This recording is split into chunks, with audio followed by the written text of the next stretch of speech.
Let me take pleasure in introducing the Right Honorable Sir Brandon Lewis.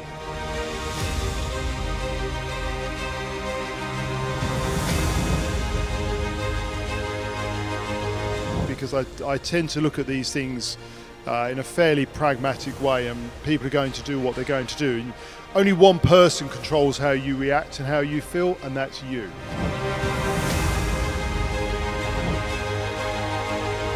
To the best of my ability, my job is to make decisions. I want to make the best decision with the best information and the best advice, but ultimately you've got to make a decision and get on and deliver and be clear you're doing it to make your community or your country better. I will be very happy if people I've worked with and people I've worked for and people who work for me see me as I mean what I say, I get things done, and I'm a decent person to work with. I think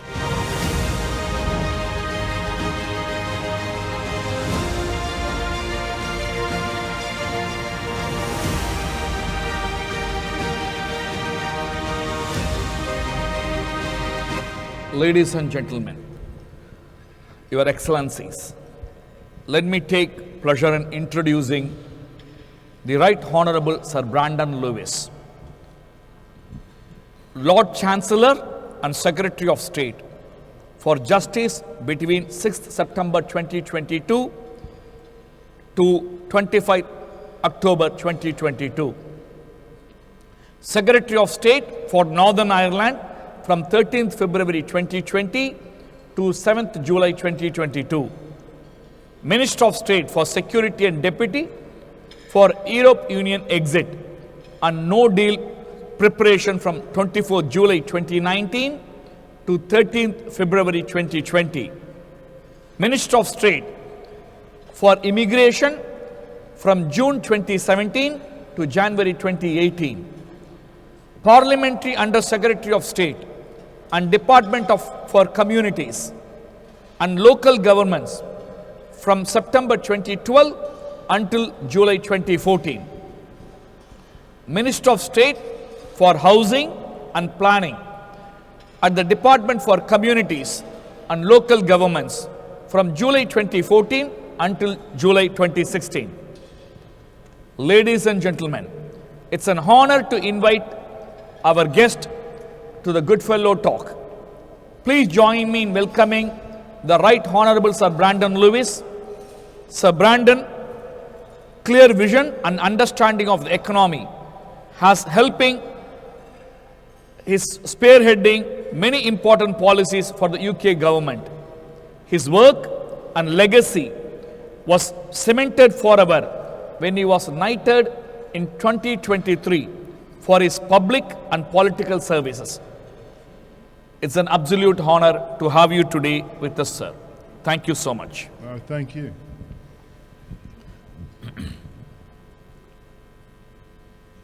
Let's travel back to your childhood days. How your childhood memories and experiences shaped your values, your old worldviews? Have they ever influenced your decision, whether to carry in a public service or a private service? Would you mind sharing your life journey, sir? Sure, yeah. I think to an extent, everything you do shapes, or you've done, shapes what you're going to do next. I'm a firm believer in understanding where you've come from helps you understand and think about where you're going to go and how to get there. And looking back, I wasn't conscious of this obviously at the time, but I think what drove me around, particularly being a Conservative parliamentarian in the UK, was my support for freedom of choice, free speech and free markets. And that probably almost certainly did come from my childhood. I grew up in a family where my father was very entrepreneurial, was an entrepreneur. I remember the excitement in my family and their friends in 1979 when latterly became Lady Thatcher, became Prime Minister, and that sense of optimism that I suspect really did have as I say, not conscious at the time, but probably did have a conscious impact on how my beliefs formulated as I went forward. And I always sort of still look at economics from the point of view of how do we free businesses up to get on and do what they're best at. And in that sense, what government should be getting out of the way of probably does go back to that experience as a child of my father setting up, driving and running a small business. At what age you decided to walk into public service? Is it an accident, or you had a plan that you want to end up in your life in the public service? No, it was an evolution, an accident for me. I was very clear that I wanted to be in business. I went to business straight from school. I went back to university and got my degree and my master's degree and became a lawyer and a barrister, but ended up in business. And it was in business locally. I got involved in helping something in my local community. I quite enjoyed it. Somebody else involved started talking to me about politics around the time that Tony Blair came to power, and I gave my view of where the Conservative Party was going wrong, and that individual said to me, you're probably right, but if people like you don't get involved, it will never change, which I thought was a fair point. So I started to get involved from that point of view, and there weren't many mid-20-year-olds, young people getting involved in the Conservative Party in the early Tony Blair days. It was all about Labour. So I very quickly got encouraged to do more and more things, and just one thing led to another for me. So I never set out to be a parliamentarian, and the advice I give to young people in the UK now is don't plan to be a parliamentarian. Go and do something in life and then come to public service, because then I think you've got more to bring to the table as well. If you haven't been a politician, assuming, what was your alternative choice? Well, I was a barrister. I'd have probably ended up practicing as a barrister, but either that or I'd have stayed in business. I had a consultancy business and I was in education. I owned some schools, was running schools, so I'd have built that business up. I think I'd have stayed with that, built it up to be a bigger business. And I'd have probably about now, if not a few years ago, been looking to open a school in the UAE. And in fact, I've just agreed to join an advisory board of quite a famous UK public school that's looking to open in the UAE. So I'd have probably gone down that line, but more commercially. I love your love to UAE. We are sitting in Sharjah. We are sitting in Sharjah and we are talking about the UAE. I love your love to the UAE.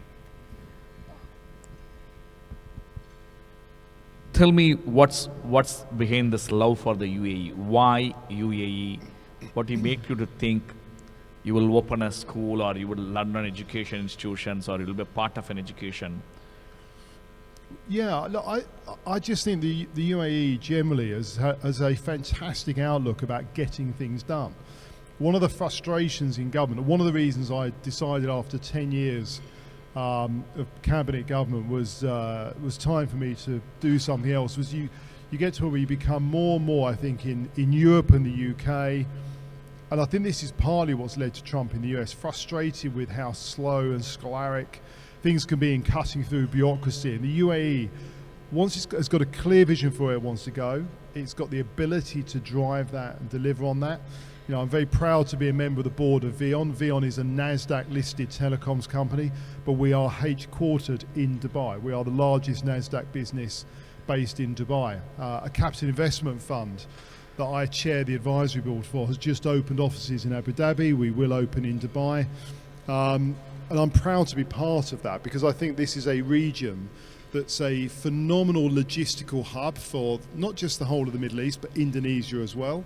And it's got such a clear vision and determination to deliver, focused on outcomes, positive outcomes, in a way that works for its people and for the wider economy. And I just think that's a really exciting place to be at the moment. So let's go back, and you spoke about you being a barrister. How the barrister education or the practices, have it ever helped you in drafting policies for the country? How they helped you in the political ecosystem for you? I'm sure it does. I think legal training hopefully helps you think a bit about looking around the corners to look where problems might come from. So I'm very proud. I got advice very early on in government that in every government job you have, be clear about finding something to deliver. Because in UK government, you can sometimes be in jobs for a very short period of time. So find something you can do that you can deliver. And I think having some legal training helps you, particularly when you're doing legislation. Just look for those loopholes to make sure you're closing them down. I did.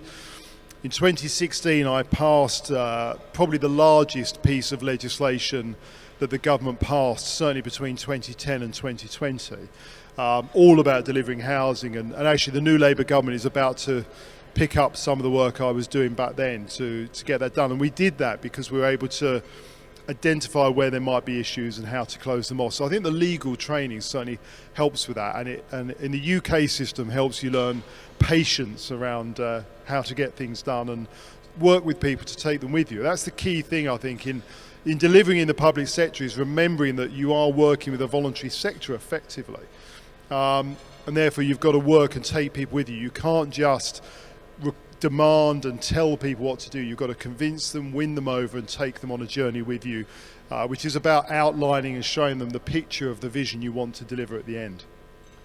You are an inspiration. You have been in politics. You have run campaigns for the parties. Nevertheless, you might have attracted a lot of people to bring attention towards you. How do you handle controversies? And once you are a politician, you are in a soup always, and whether you like it, you don't like it, the media allowed to have a controversies on you.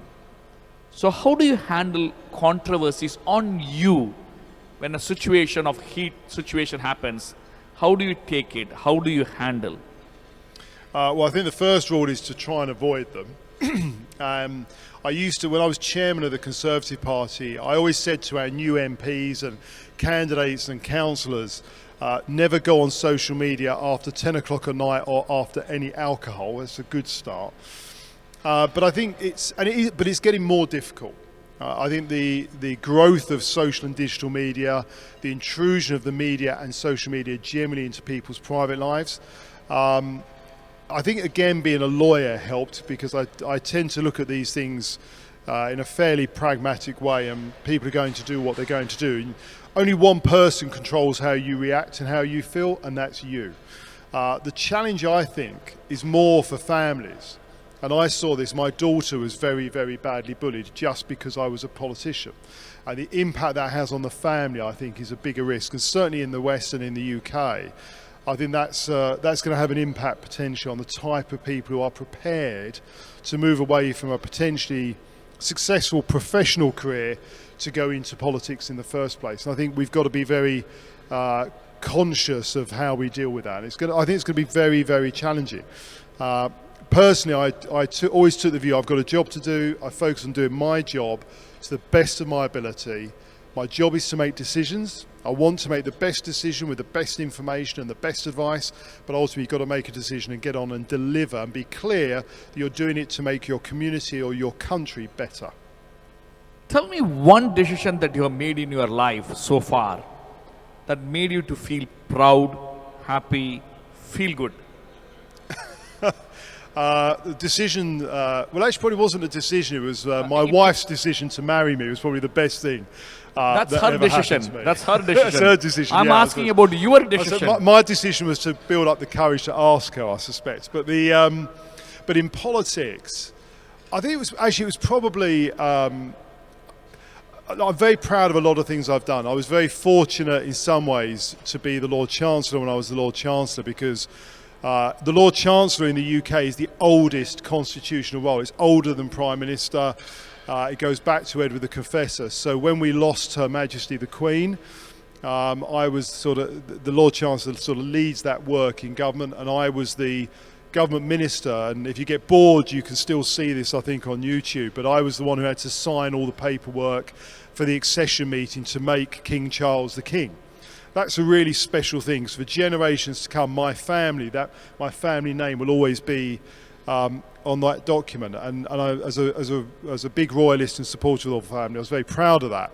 But in terms of what I have delivered, apart from a big change to housing delivery, actually the thing I'm probably most proud of in my roles in government was extending equal rights of healthcare access to women in Northern Ireland. Because although it's part of the UK and part of the modern world, in Northern Ireland women did not have access to the full panoply of healthcare because it was quite a backward-looking healthcare approach in that sense. And I managed to do that so that we saved some lives by giving women access to healthcare in Northern Ireland. And it's astonishing that it was the 21st century before we could do that within the UK, but I'm very proud to have done that. I believe you remember.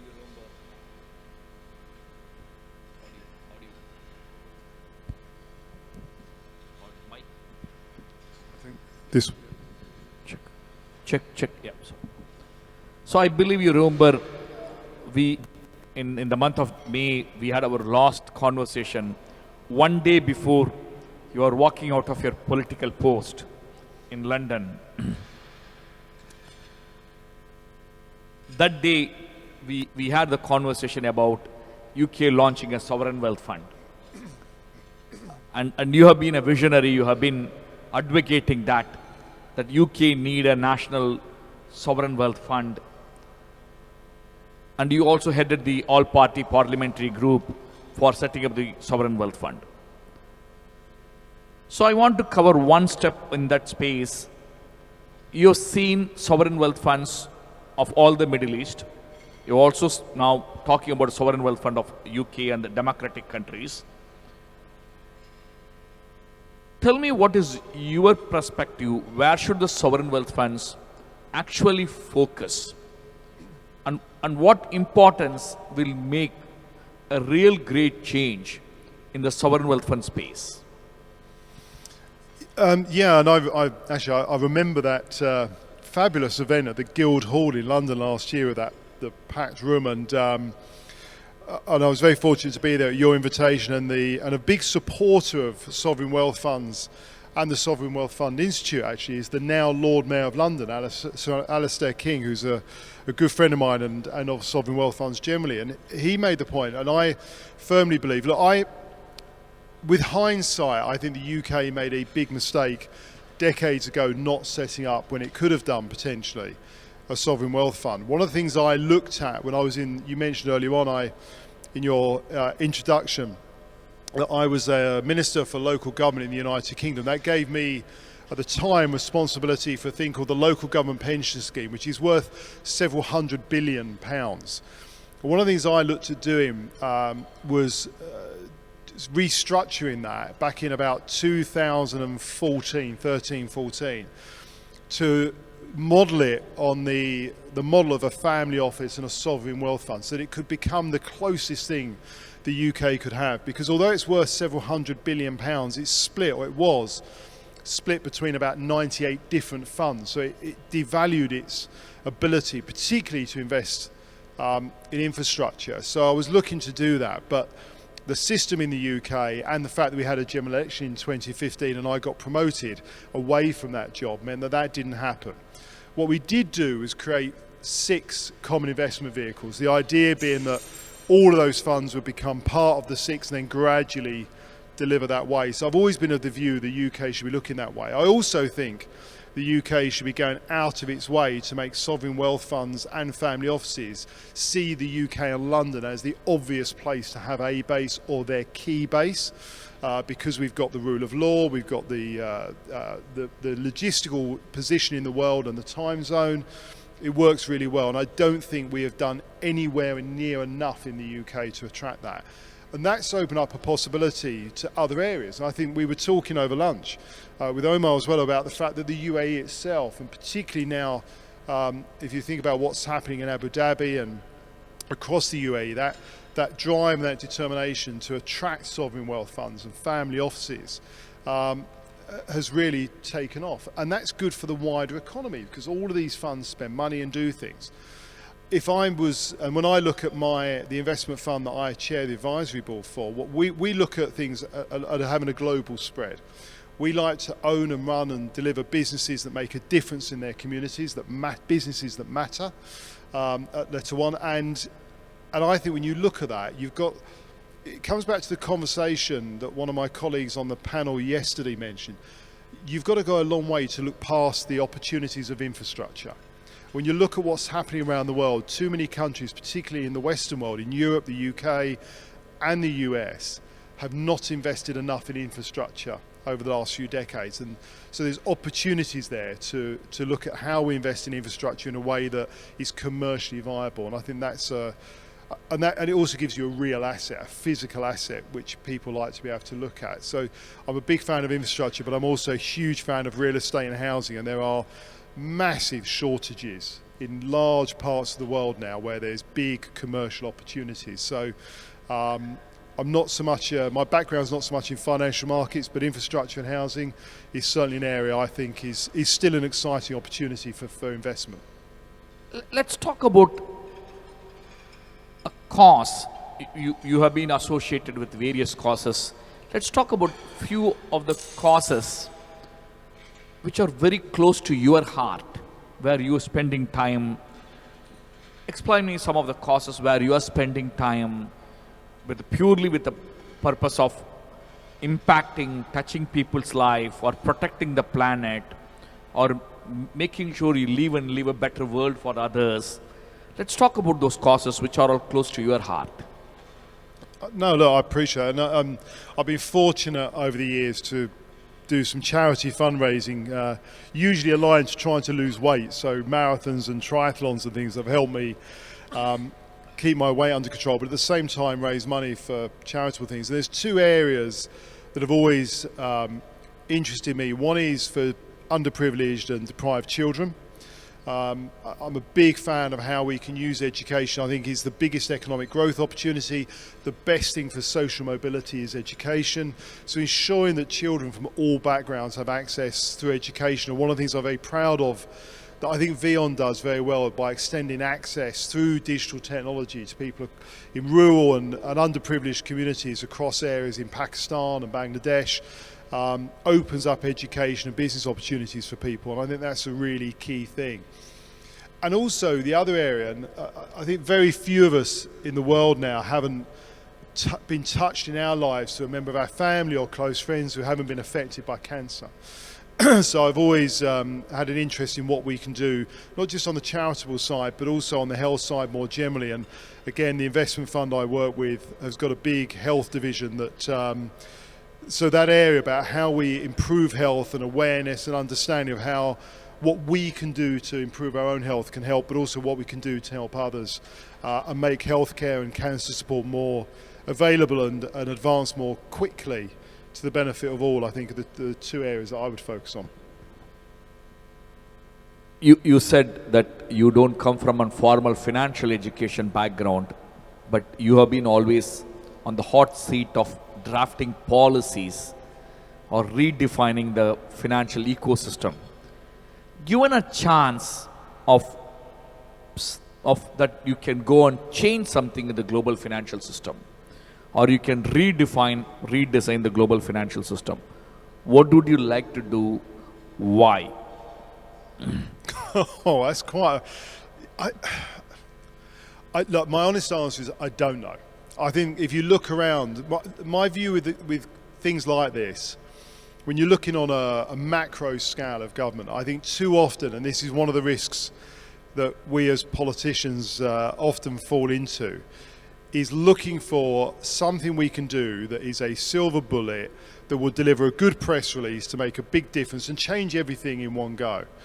And it just isn't like that. The reality is most of these things that are going to make a big difference to a country, to a region, to the world, are lots of small things. And I think we overlook those small things because sometimes getting on and getting under the bonnet and working out how things work and how to improve them isn't sexy enough for a press release. So governments and ministers steer away from that and go for the big hit. When actually, I think something like that is looking around the world at what we can do to just turn the dial in all these key places a little bit, whether it's, corporation tax in the UK. If we want more businesses in the UK, we shouldn't be putting up corporation tax. We need to make ourselves more competitive, less regulatory to encourage more innovation, because actually we've been stifling it. I think And I appreciate there's lots of concerns about what we might see in the US, but I think one of the things that the US does drive in innovation, and why the UK is seeing a massive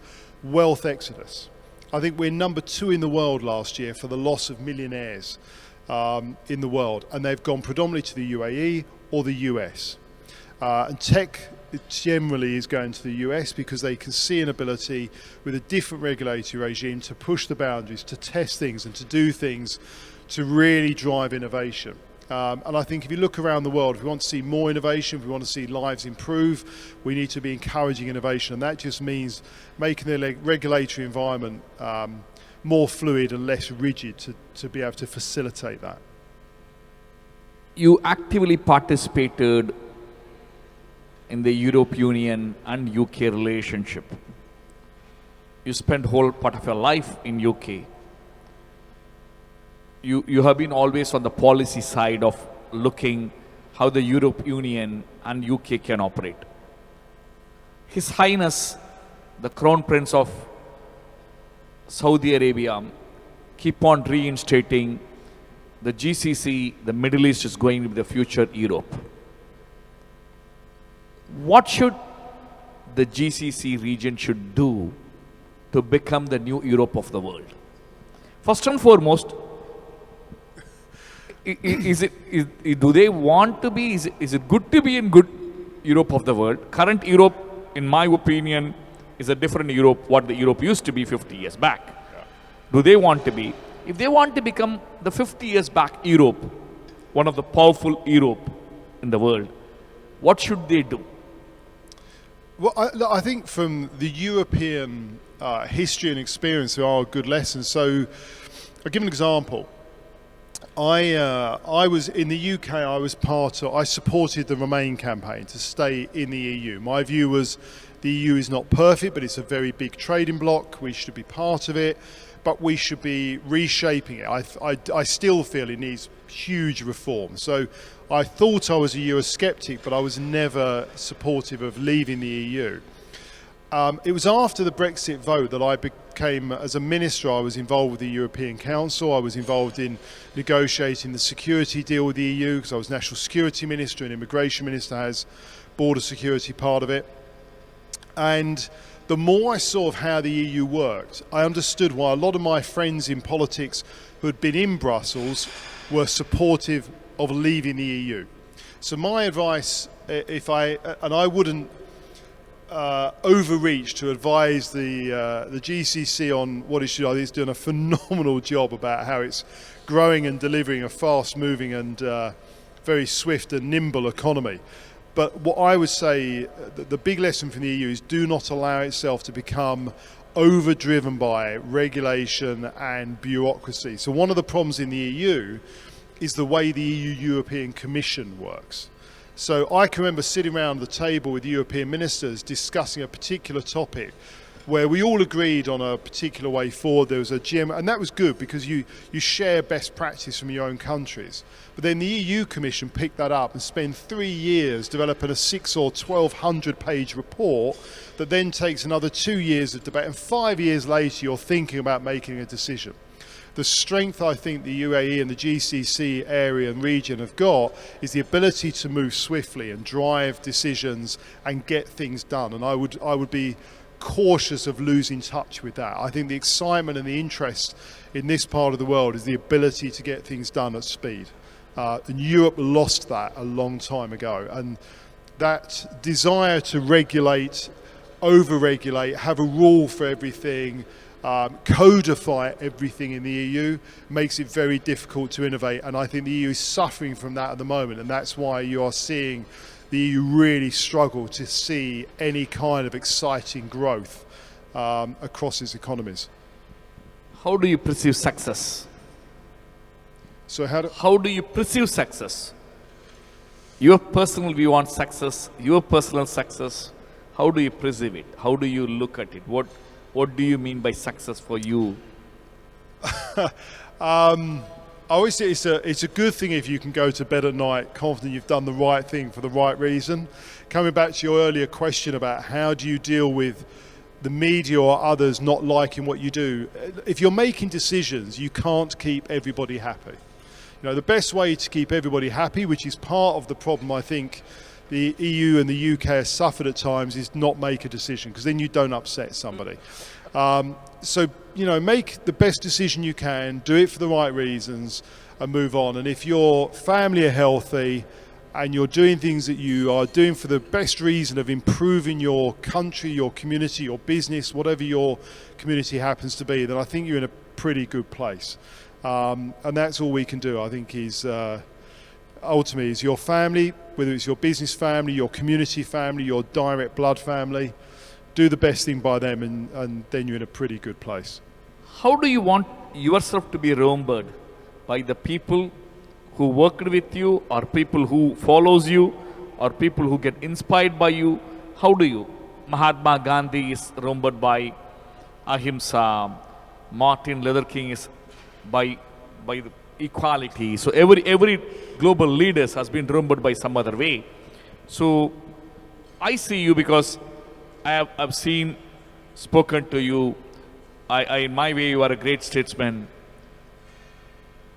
You know, you measure your words, you know when to talk, what to talk, how to talk on the subjects. That's a great quality of a statesman. So from 10 years, 20 years down the line, I strongly believe that you will do something great. But how do you want to be remembered?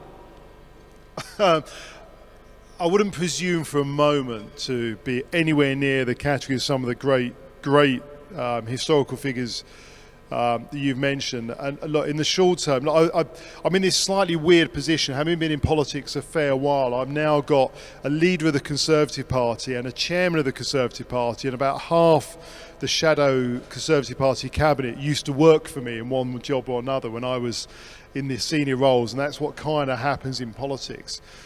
I think, look, going down the line, I will be very happy if people I've worked with and people I've worked for and people who work for me see me as, you know, I mean what I say, I get things done, and I'm a decent person to work with. I think if people see me as a decent person to work with and to be involved with, you know, I'll be very happy with that. I have 3 questions. I want to answer in 2 words. What upsets you? What upsets me? Too much chocolate. What keeps you awake? 2 words. Global insecurity. What do you want to change in yourself?